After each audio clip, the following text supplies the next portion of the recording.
Olá, turminha! Tudo bom com vocês? Hoje nós iremos trabalhar mais uma vez a disciplina de ciências. Nós iremos trabalhar a evolução das espécies. Essa evolução que deixa aí descendência.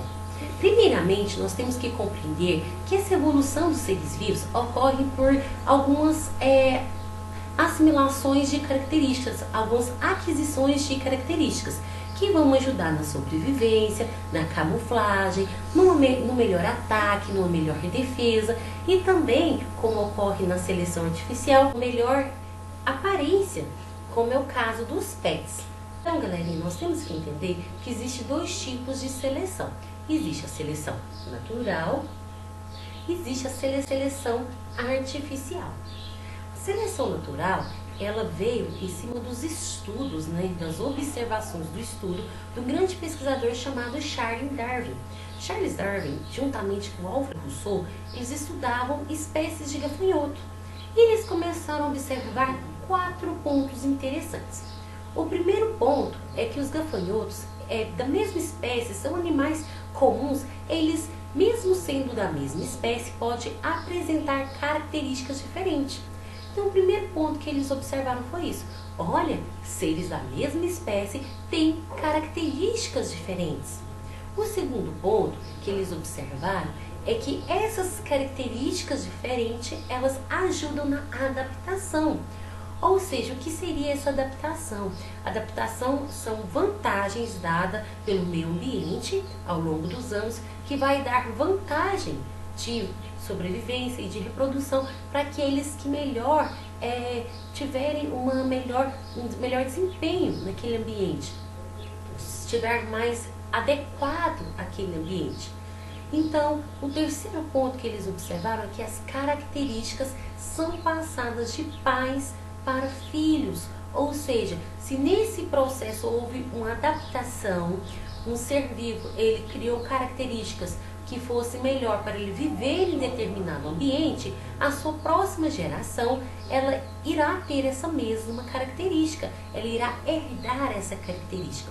E o quarto ponto que eles trabalharam, é que essas características, elas fazem aumentar o número de um ser vivo em relação ao outro. Ou seja, aquele que tem melhor adaptação, aquele que teve maior desempenho naquele meio, maior vantagem dada pelo meio, seu número, sua população irá aumentar, certinho?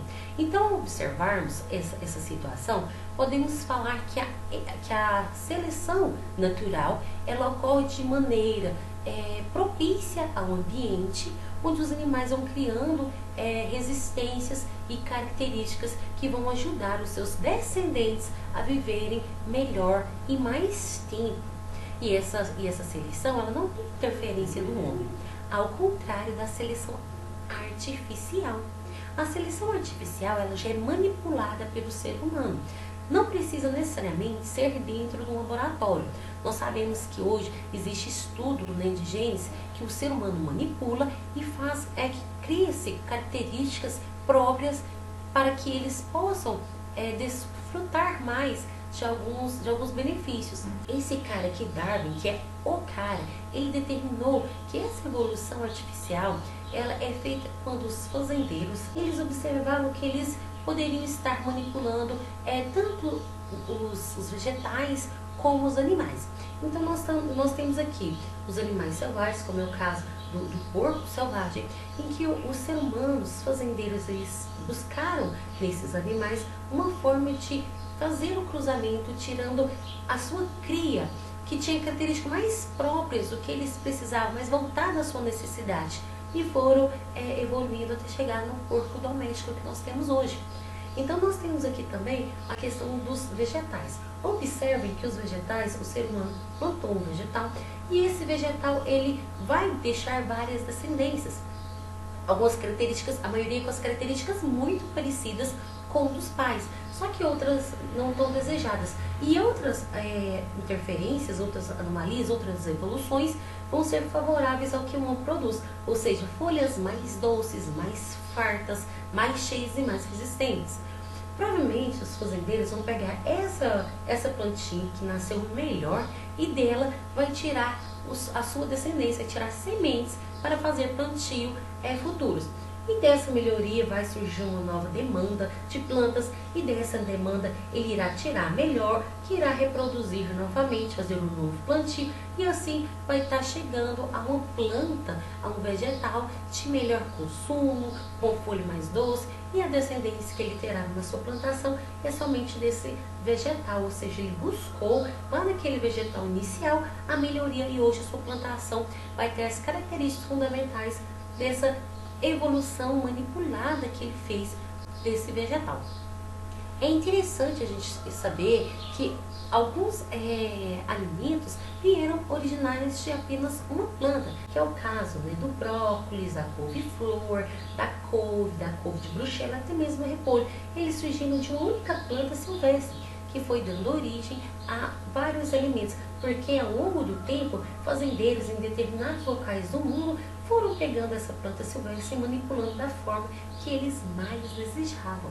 Então, pessoal, essa seleção natural, ela pode, como observar aqui num casal de guaxinins, as unhas eram curtas, tinha essa certa dificuldade na hora de escavar, na hora de buscar o alimento.